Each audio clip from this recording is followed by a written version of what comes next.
over in England. It's called, I'm reading it correctly, The Glories and Pastimes of Srimati Radharani. It's been sitting at home in my house for probably the last 3 or 4 years. I've never really got around to reading it, but on this occasion, I thought I might read from it. Okay, someone's going to take that off.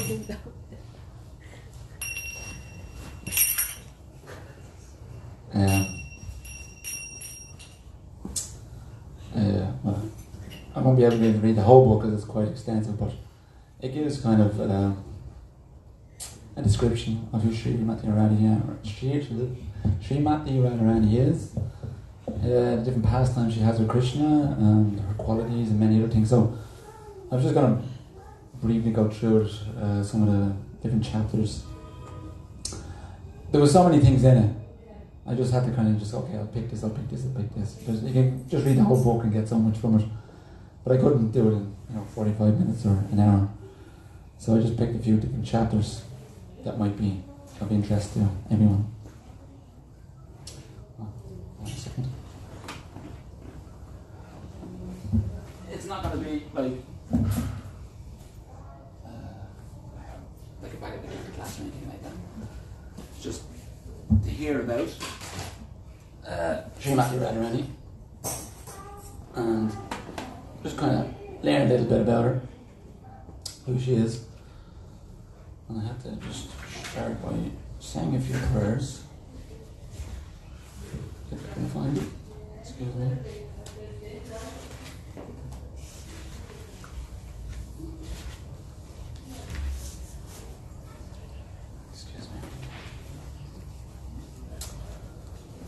Om Gyan Timarandasya Jananjana Shalakaya Chakshur Mritamyena Tasmai Shri Gurave Namaha Shri Chaitanya Mano Bhishtam Stapitamyena Bhutale Svayam Rupa Kadamayam Dadati Svakadannikam Vandeham Shri Guru Shri Utapada Kamalam Shri Gurun Vaishnavanscha Shri Rupam Sagrajatam Sahagana Raghunatham Vitam Tam Sajivam Sadvaitam Savadutam Parijan Sahitam Krishna Chaitanya Devam Shri Radha Krishna Padan Sahagana Lalita Shri Vishakam Vitanscha Hey Krishna Karuna Sindhu Dinabandho Jagapite Gopesha Gopika Kanta Radha Kanta Namostute Tapta Kanchana Gaurangi Radhe Vrindavaneshwari Rishabhanu Sute Devi Pranamami Hari Priye Vanchakalpa Tarubhyascha Kripa Sindhu Evacha Patitanam Pavanebhyo Vaishnavebhyo Namo Namaha Shri Krishna Chaitanya Prabhu Nityananda Shri Advaita Gadadhar Shivasari Gaura Bhaktavinda Hare Krishna Krishna Krishna Hare Hare Hare Rama Rama Rama Hare Hare. Okay, so is everyone familiar with Radharani? Srimati Radharani? Anyone not? Everyone's okay. That's good. So let me open up and say, this is a very nice book actually. If anyone wants to ever get it, it's available probably on one of the websites, I imagine. I think I got it back to Vedanta Manor, I imagine they have it. It's a beautiful book, written by Bhakti Purushottam Swami. He was I think he's a disciple of Srila Prabhupada. Radhastami. Okay. So, let me see, where was I?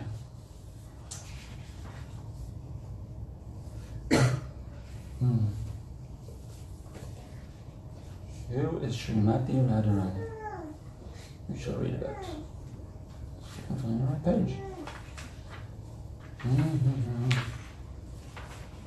So,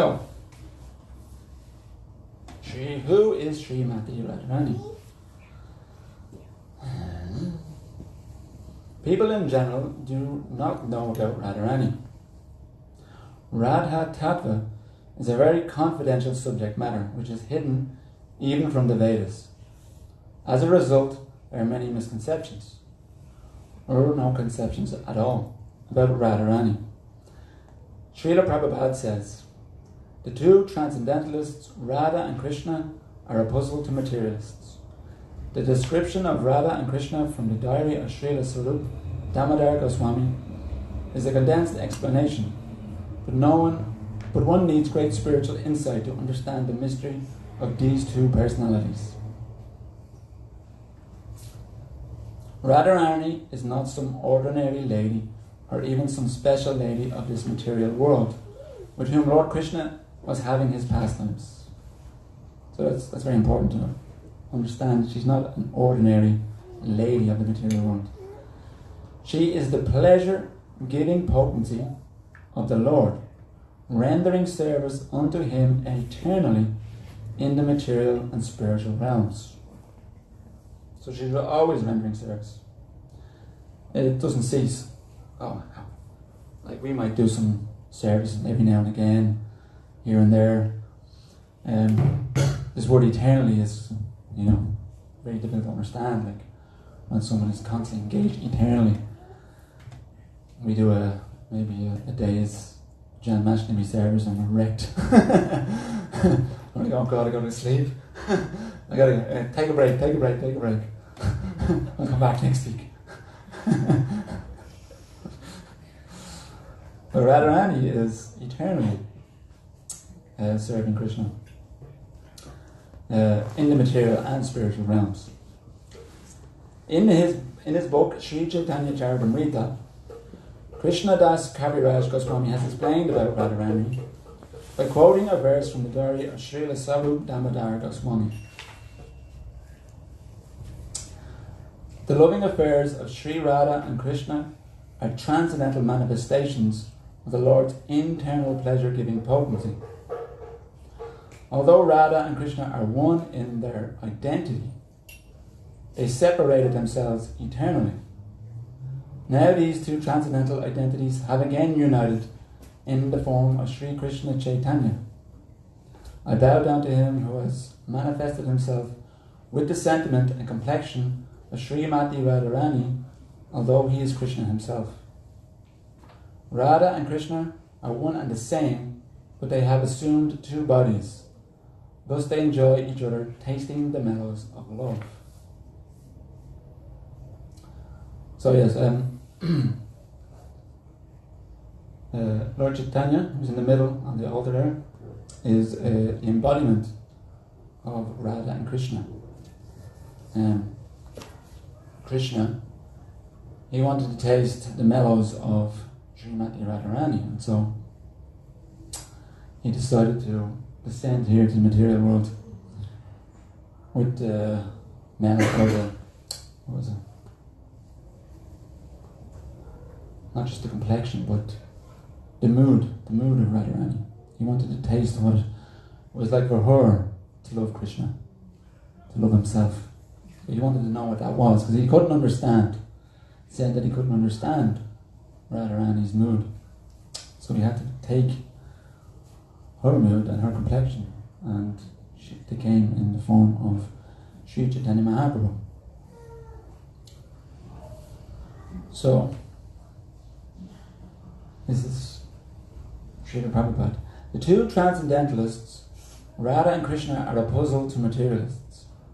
The above description of Radha and Krishna from the diary of Srila Sarup Damodar Goswami is a condensed explanation, but one needs great spiritual insight to understand the mystery of these two personalities. One is enjoying in two. Sri Krishna is the potent factor, and Srimati Radharani is the internal potency. According to Vedanta philosophy, there is no difference between the potent and the potency. They are identical. We cannot differentiate between one and the other, any more than we can separate fire from heat. In fact, Radharani is the internal potency of Sri Krishna, and she eternally intensifies the pleasure of Sri Krishna. Impersonalists cannot understand this without the help of a Mahabhagavat devotee. The very name Radha suggests that Srimati Radharani is eternally the topmost mistress of the comforts of Sri Krishna. As such, she is the medium transmitting the living entity's service to Sri Krishna. That, I think, is a very important line there. She is the medium transmitting the living entity's service to Sri Krishna.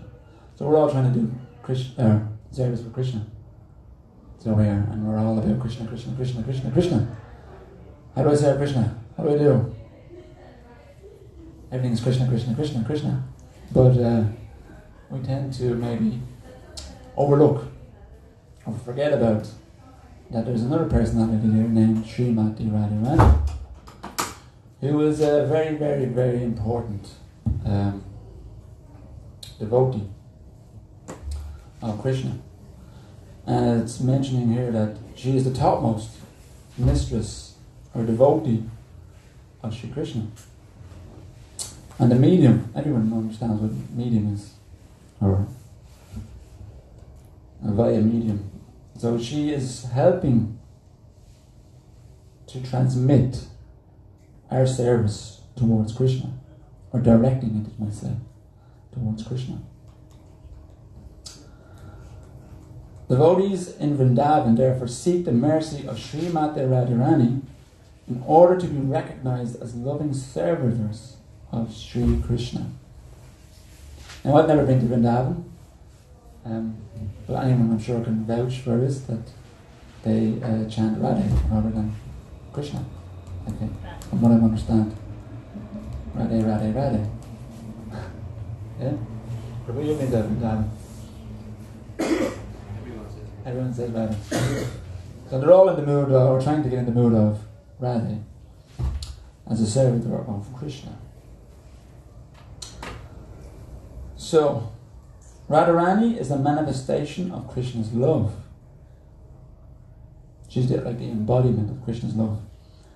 Sri Radha is Hladini Shakti, or the pleasure-giving potency of Krishna. Krishna is energetic, and Radha is the energy, the loving energy. Radha and Krishna are one Atma in the same, or in the sense that they are Shakti and Shaktiman. Even though they are one Atma, still from time immemorial, they've manifested in two different forms in Goloka Vrindavan to enjoy sweet pastimes. Swayam Bhagavan Krishna has unlimited potencies categorized in three divisions. The internal potency, or Antaranga Shakti, the external potency, or Bahiranga Shakti, and the marginal potency, or Tatashta Shakti. Now, if anyone doesn't understand these Shaktis, the internal potency is the spiritual energy for Srimati Radharani and Balaram. There's the external potency, which is the material energy, which we are all situated in at the moment, and the marginal potency, which is the Jiva Shaktis, or the living entities, the minute living entities. Everyone, all of us here in the material world, are Jiva Shakti. The external energy is the energy by which this material world is manifested, maintained, and annihilated. The internal potency is his potency by which he maintains his spiritual world. This internal potency, which is known as Svarup Shakti or Chit Shakti, has three aspects. Sandini Shakti is his aspect of eternal existence. The Lord's existential potency by which he maintains his existence. The essential portion of the Sandini potency is Suddha Sattva. Lord Krishna's existence rests upon it. Krishna's mother, father, abode, houses, bedding, seat, and so on are all transformations of Suddha Sattva. Samvit Shakti is his aspect of cognizance or cognitive potency, which is also accepted as knowledge, by which potency the Lord knows himself and causes others to know him. The essence of the Samvit potency is knowledge that the Supreme Personality of Godhead is Lord Krishna. And the Hladini Shakti is his aspect of bliss, by which the Lord gets pleasure and devotees are nourished. By this he possesses transcendental bliss and causes his devotees to experience bliss. Has anyone experienced bliss? Yeah, a lot of people have. Oh, good. So that's the Hladini Shakti. So, Srimati Radharani is as fully spiritual as Krishna. No one should consider her to be material. She is definitely not like the conditioned souls who have material bodies, gross and subtle, covered by material senses. She is all spiritual, and both her body and her mind are of the same spiritual embodiment. Because her body is spiritual, her senses are also spiritual. Thus her body, mind and senses fully shine in love of Krishna. She is the personified Hladini Shakti, the pleasure-giving energy of the Lord's internal potency. And therefore she is the only source of enjoyment for Sri Krishna.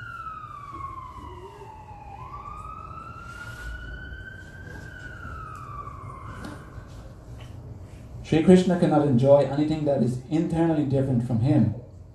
Therefore Radha and Sri Krishna are identical.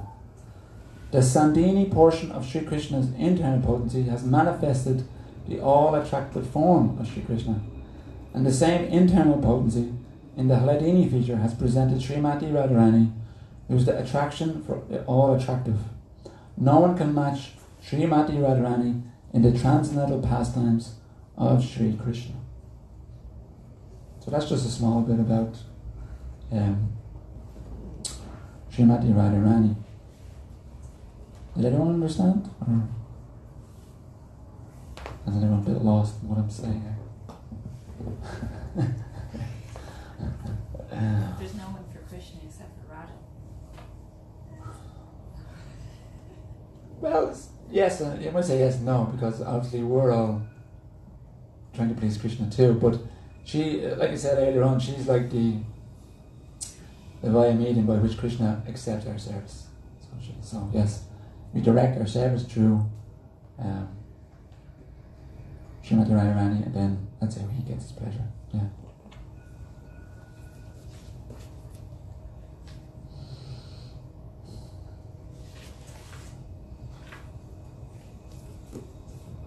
So, I just want to move on to chapter 10.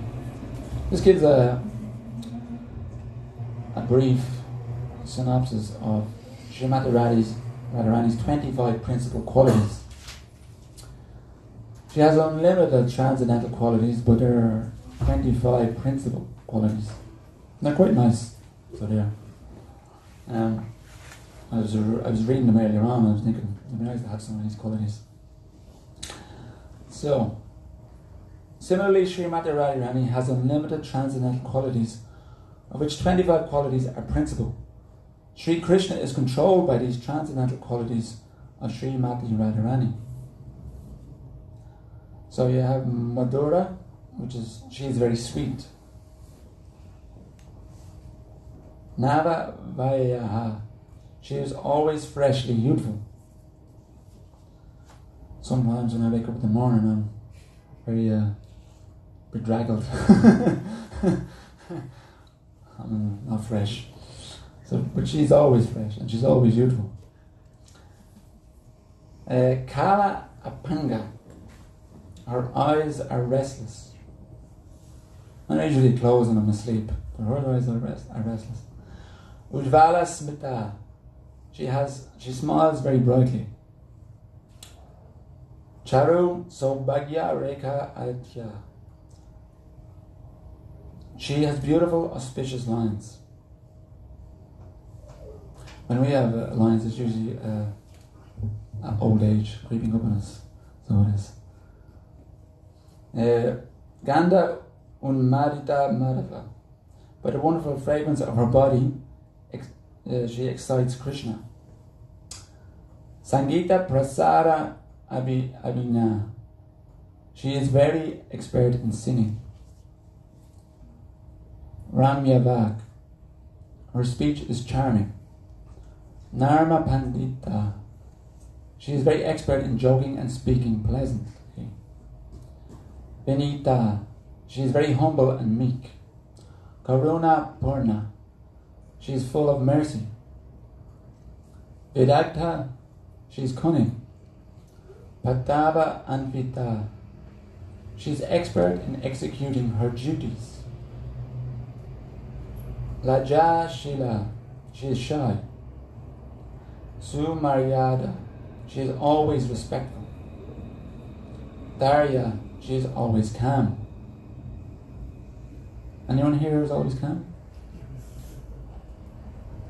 Nobody? No, she's always calm. Even in the midst of great turbulence. Gambirya Shalini. She is always grave. Suvilasa. She is expert in enjoying life. Mahabhava. She is situated at the topmost level of ecstatic love. Parama Utkarsha Darshini Gokula Prema. She has the highest excellence. Jagat Shreni Yashaha. She is the topmost famous of submissive devotees. Guru Sneha. She is very affectionate to elderly people. Sakhi Pranayita Vasha. She is very submissive to the love of her friends. Krishna Priya Avali Mukhya, the chief amongst those who are dear to Krishna. She is the chief Gopi. Ashrava Keshavaha. She always keeps Krishna under her control. So, I think some of these are very nice qualities to have. Even just to have even one or two of them. You would be very much attracted to such a person who had all these qualities. So you would. Someone who was, very respectful, always calm, smiles brightly. I mean, when someone smiles at you, you tend to smile back at them. Someone who's very sweet and always fresh and youthful. So these are very nice qualities. And if we just even meditate on one or two of these qualities, and try to maybe imbibe them in our own self, maybe try to practice some of these qualities. Because it's not that we don't have them either. We do, and we can develop them. If we don't, we just got to know how to develop them. So, they're nice qualities to meditate on. So there.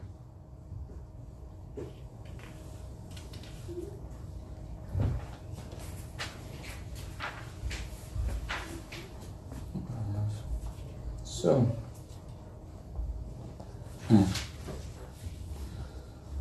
so there's as I was saying earlier, there's a few nice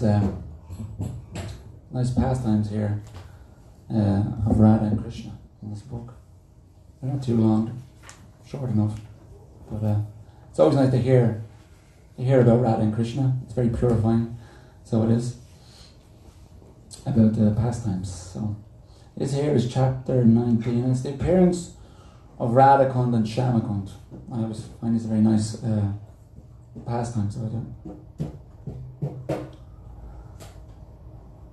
Once Kamsa sent a demon called Arishtasura to Raj. This demon had accepted the form of a bull. He was very ferocious and frightened all the Rajavasis. Lord Shri Krishna killed the demon very easily. That night, Krishna played on his flute to attract the gopis and enjoy with them in the ras dance. While Radharani, Lalita, and the other Sakhis were approaching Sri Krishna, they were discussing among themselves. Krishna, the son of Rajraj Nanda has killed a bull. Thus he has committed a sin.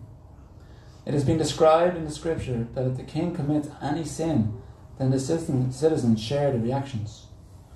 Following this principle, the sin incurred by Krishna of killing a bull must have also infected us.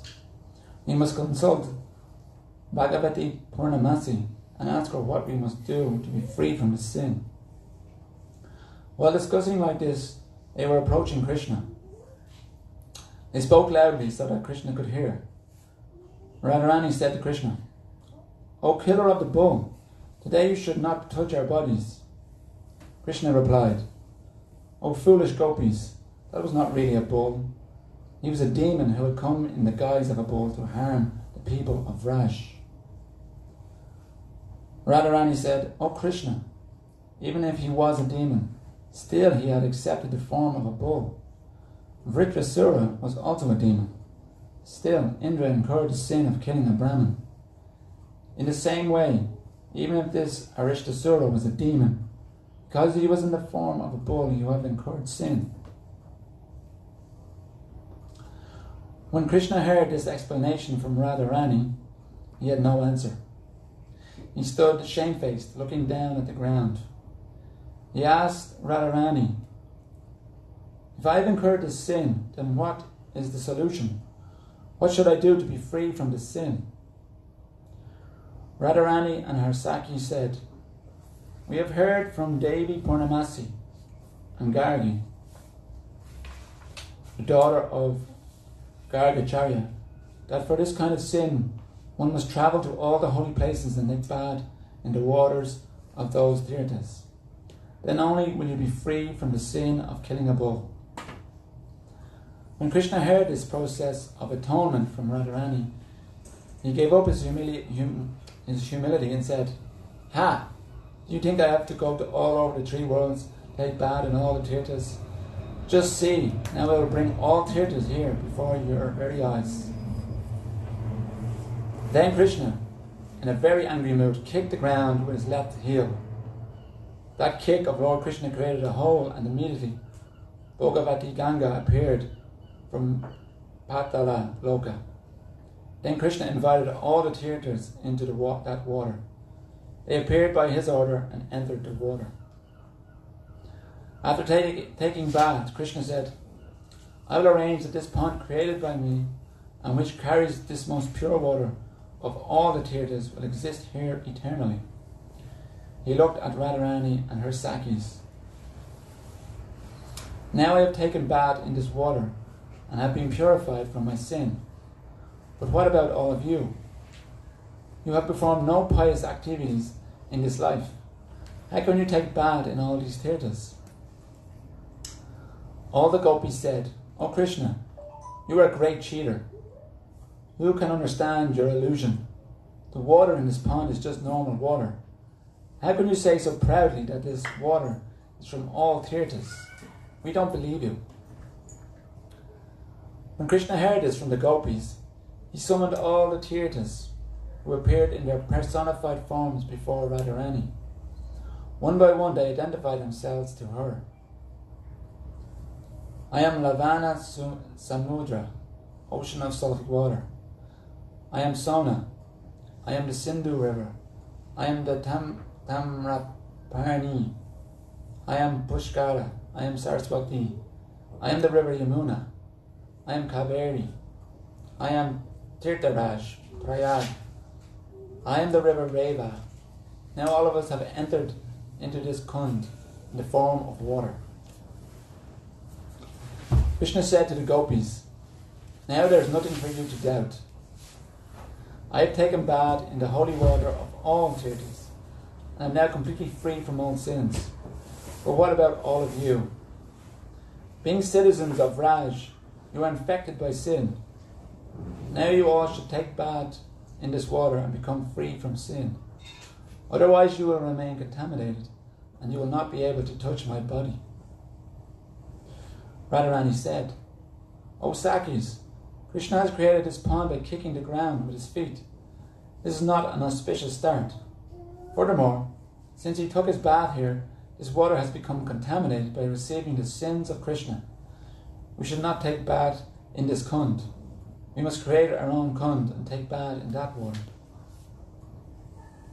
On the western side of the kund created by Krishna, Radharani found a place that bore the hoof print of the demon Arishtasura, thus creating a hole. Radharani took her bangles and with the help of her sakis began digging. There were so many gopis that within a short time a large pond was created. Because this kund was created by bangles of Radharani, it was known as Kankan Kund, and later it was known as Radha Kund. Thus Radharani very quickly created a nice kund next to Krishna Kund, or Sham Kund.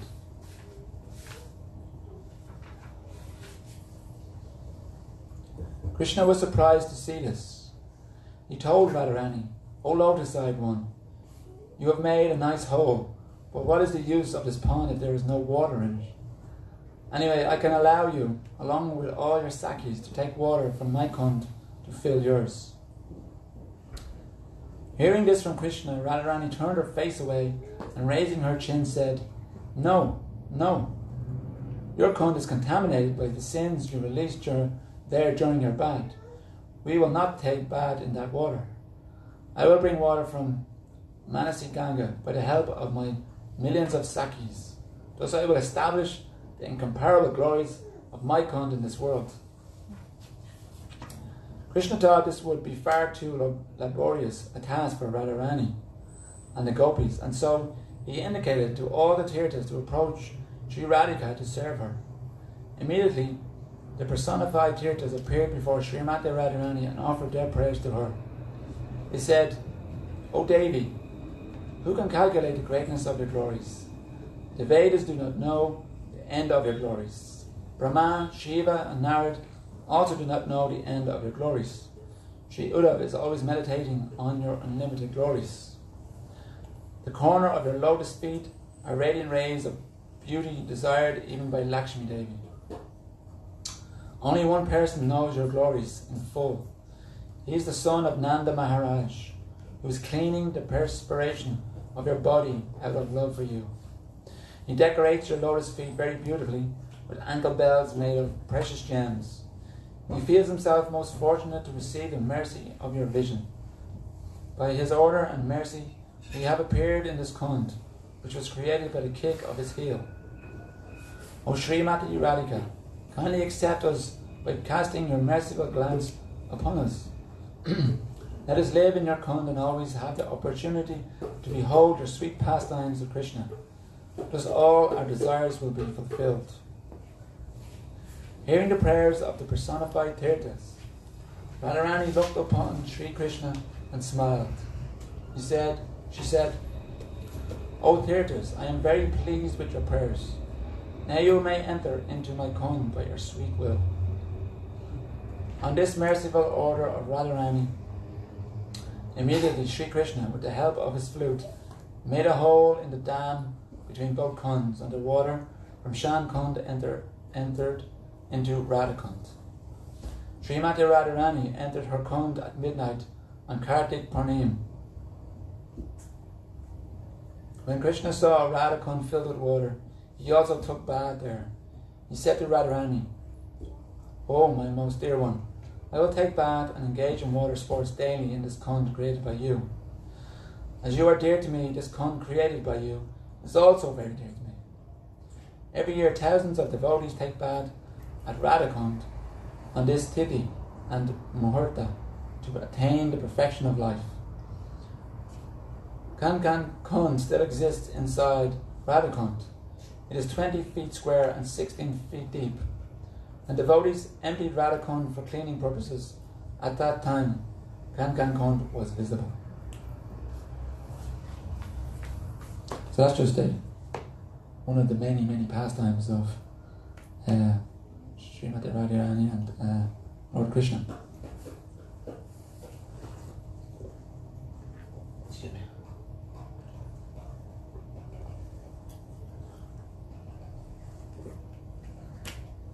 Has anyone been to Radha Kund and Shama Kund? No? Yeah, Prabhu is. What's it like there? I've never been. On the one day we went to 14 sites Yeah. from 8 o'clock in the morning to 8 o'clock at night. And it was kind of quick, 10 minutes, 15 minutes, and so we kind of didn't appreciate it too much because we didn't have much time to. So, but we went on to the next one, and the next one, and the next one. And we ended up in Mathura at 7:30 at night. And there too, we were only there for 15 minutes back to the temple. I think when you go there, just go. Go there and spend some time. Just go there with maybe a couple of people and stay longer and appreciate it. Yeah. One rush day.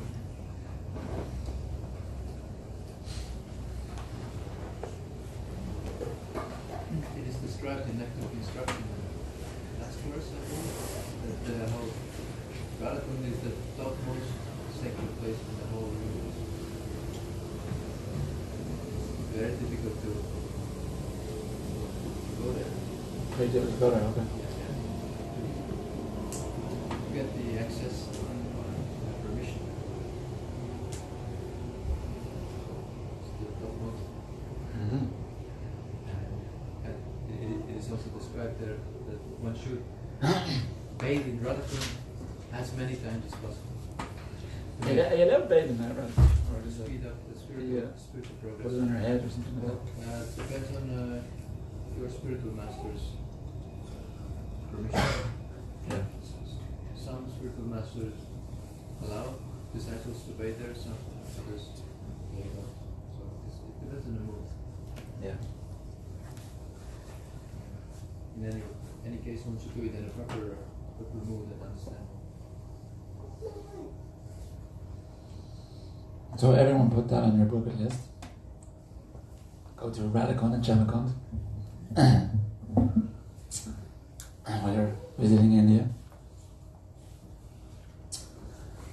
Okay, how much time have we got?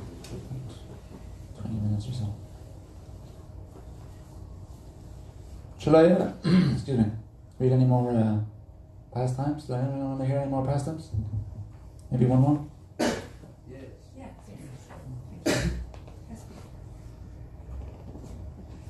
I don't know, picked out.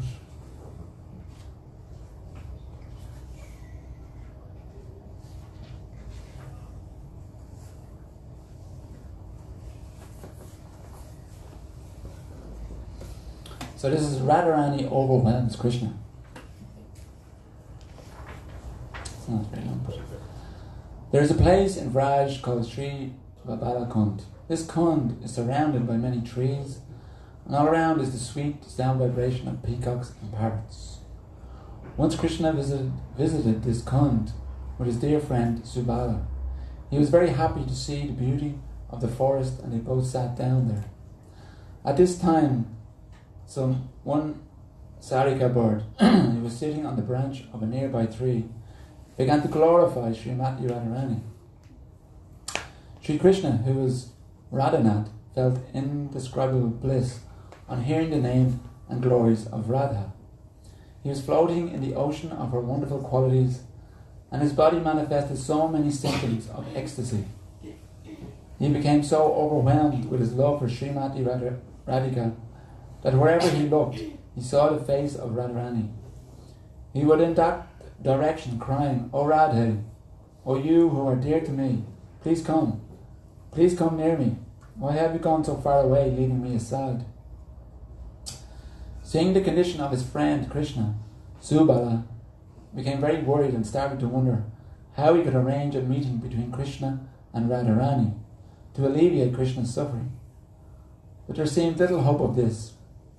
Turning to the Sarika, Subala said, "O Sarika, you have now created great trouble by chanting the holy name of Radharani at this improper time. Now you must arrange some way by which Sri Krishna can meet with Radharani." The Sarika said, "Most certainly. But first of all, you should pacify Krishna. Sri Radha will come by this way very soon with her sakis." Sure enough, Subala heard the distant tinkling of ankle bells, And very soon Radharani appeared at the Kund along with her Sakhis. When Subala saw Radharani, he said to Krishna, "O Prana Saka, be pacified. Your Radha has come here. Please look upon her." As soon as Krishna heard the name of Radha, immediately he got up and said, "Where is my Radha? Where is my Radha?" At that moment, Radharani and Krishna met and became immersed in the bliss of their meeting. Because Krishna became overwhelmed by hearing the name of Radharani, the Kund is named Vibala Kund. Vibala means overwhelmed.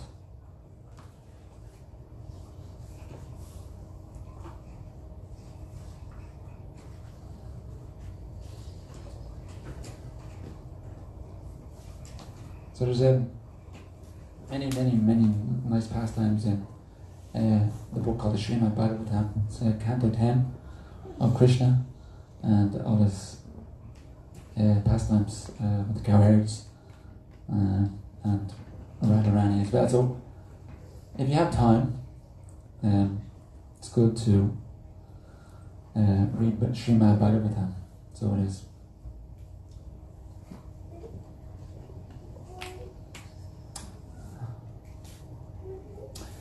By reading it, not only helps to purify, but also helps to, I suppose, learn more about Radha and Krishna and the mood of Radha. So it is, if you want to serve Krishna, and Radharani is the topmost devotee of Krishna, and she is eternally always serving Krishna. So it might be good for us to reflect on, Radharani and what she does to please Krishna and to serve Krishna, and what sort of mood she has in that service.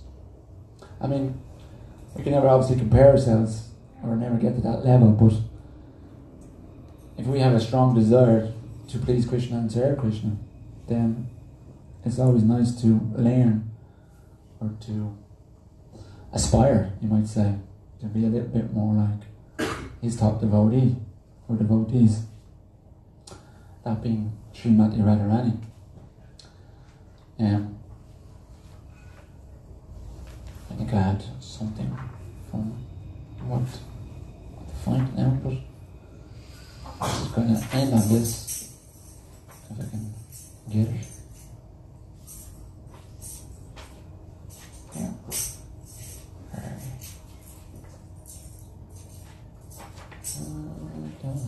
Yes. So here's an excerpt from Srila Prabhupada, and the heading is Approaching Srimati Radharani. So we want to approach Srimati, like I was saying earlier, we want to approach Srimati Radharani in order to please Krishna or to serve Krishna. So this is what Srila Prabhupada says about approaching Srimati Radharani. So we should try to understand Radharani's feature. Radharani is the pleasure potency, Hladini Shakti, Anandamayo Vyasa. In the Vedanta Sutra, the Absolute Truth is described as Anandamaya, always in pleasure potency. When you want Ananda, or pleasure, you cannot have it alone. Alone you cannot enjoy. When you are in the circles of friends or family or other associates, you feel pleasure. Just like I am speaking. The speaking is very pleasing when there are many persons here. I cannot speak alone here. This is not Ananda. I can speak here at night, in the dead of night, and nobody here. That is not Ananda. Ananda means there must be others. So because Krishna, the Absolute Truth, is Anandamaya, therefore Eko Bahu Sham, he has become many. We are also Krishna's part and parcel, to give pleasure to Krishna. And the chief pleasure potency is Radharani. So Krishna is Param Brahman. As you know from the Bhagavad Gita, when Arjuna understood Bhagavad Gita, he affirmed Krishna, Param Brahma, Param Dham, Pavitram Paramam Bhavan.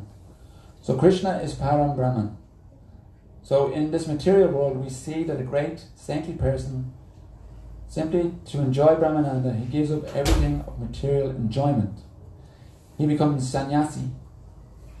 Just to understand that he is in Brahman realization. So if one has to give up everything material for Brahman realization, do you think that Param Brahman, Supreme Brahman, can enjoy anything material? No. Krishna's enjoyment is nothing material. This point should be understood. For Brahman realization, we're giving up everything material.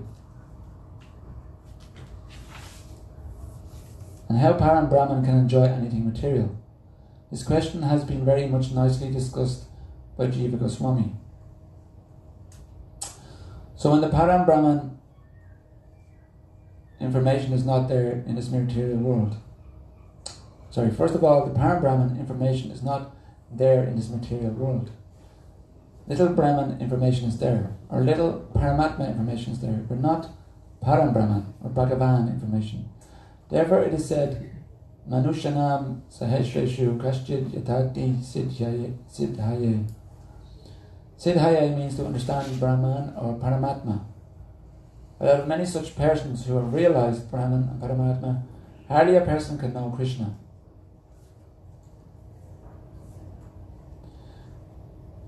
So we have described about the Radha Krishna loving affair in our teachings of Lord Chaitanya. If you have got this book, you can read it. How the reciprocation of loving affairs of Radha Krishna is there, transcendental. So our prayer today is to Radharani. We pray to Radharani because she is the pleasure potency of Krishna. Krishna means all attractive, but Radharani is so great that she attracts Krishna. Krishna is all attractive, and she is attractive of Krishna. So what is the position of Srimati Radharani? We should try to understand this and offer our obeisances to Radharani. Radhe Vrindavaneshwari. Tapta Kanchana Gaurangi Radhe Vrindavaneshwari. Vrishabhanusute Devi Pranamami Hari Priye. I offer my respects to Radharani, whose bodily complexion is like molten gold, and who is the queen of Vrindavan. You are the daughter of King Vrishabhanu, and you are very dear to Lord Krishna. Our business is Radharani. You are so dear to Krishna. So we offer our respectful obeisances unto you.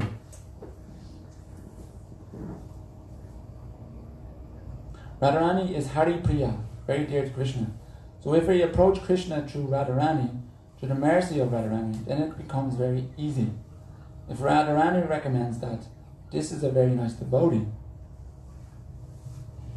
or this devotee is very nice, then Krishna immediately accepts, however fool I may be. Because it is recommended by Radharani, Krishna accepts. Therefore, in Vrindavan you'll find all the devotees there chanting more Radharani's name than Krishna's.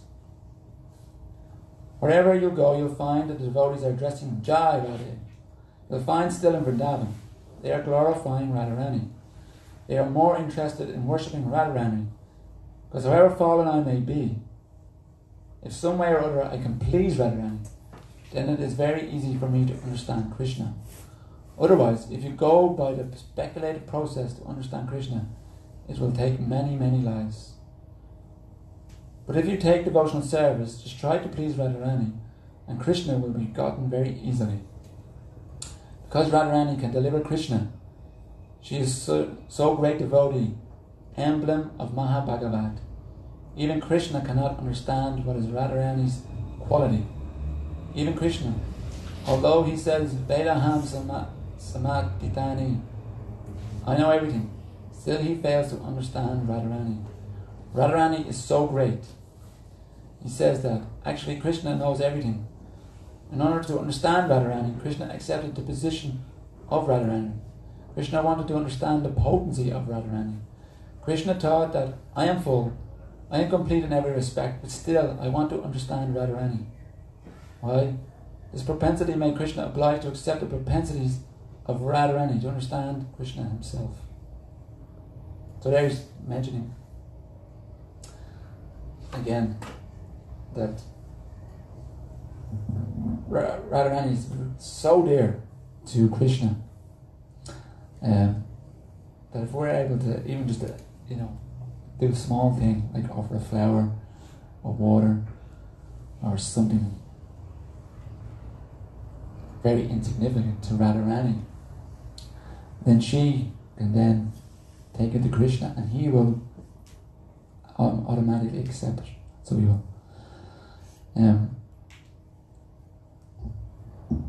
It's said that she's always trying to bring devotees to Krishna. So she's very merciful in that respect. So she wants all the devotees to be recognized by Krishna. And she doesn't necessarily want to be recognized for herself, but she wants all the devotees to be recognized by Krishna and to serve him in loving service. So by pleasing her, by offering some prayers or something from yourself to Radharani, and particularly on her festival day, Radhastami, then we have a greater chance, or as where was it now?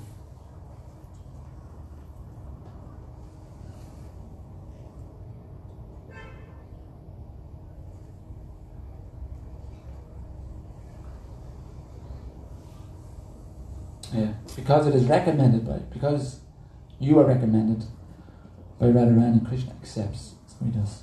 He'll always accept that which is given by Radharani. So if Radharani can give you to Krishna, or give Krishna to you, then he will automatically accept. So this is why it is recommended to pray to Radharani. So it is. I had one little last thing I wanted to finish on. There's a nice prayer to... Is that it? Yes. 8 appeals to Sri Radha. So these are maybe just some words we can meditate on or focus on when we're thinking about Radharani.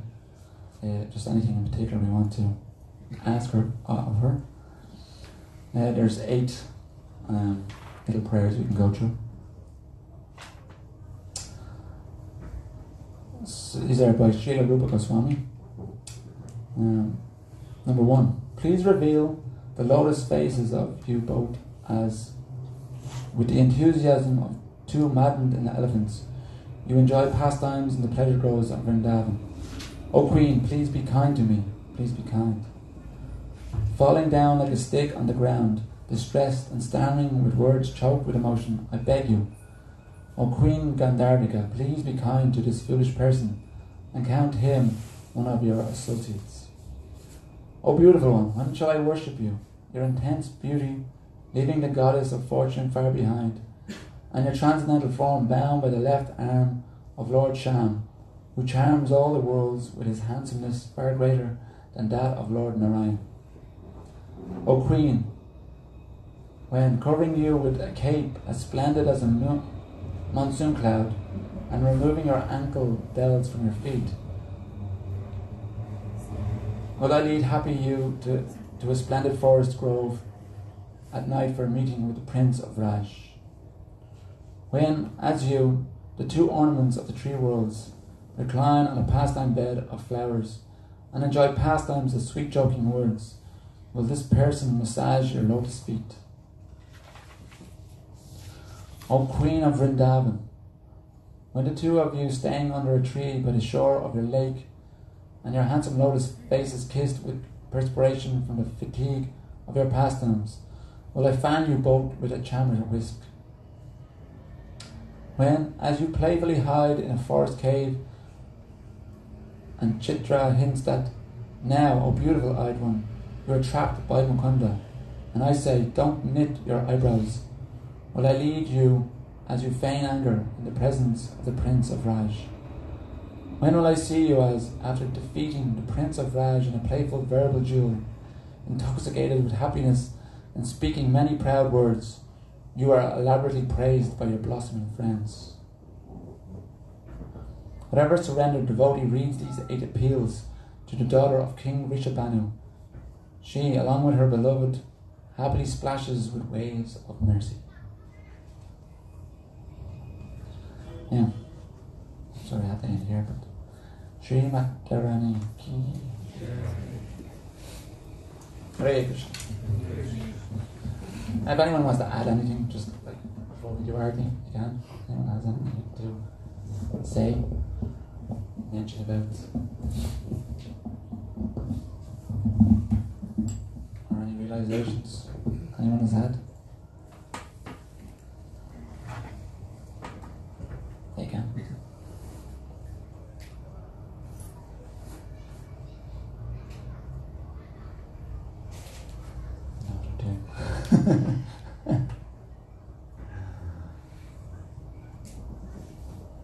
Okay, that's not right. Just remember one thing. If you want to get Krishna, go through Radharani. Just remember that one thing. And you will be successful. So, who wants to chant? Hare Krishna. So we're all going to do Arati now. We're going to chant Hare Krishna. Does anyone want to lead? Or am I going to lead? Does anyone play drum? The mridanga? No drummers. Does anyone play cartels? Yeah. Okay, that's good. We have cartel players. Okay. So I'll do the harmonium, you can do cartels, and everyone else can jump and dance and sing. You don't have to hit the ceiling now, okay? No one's hitting the ceiling. We're not stopping until everyone hits the ceiling. Everybody should. Hare Krishna.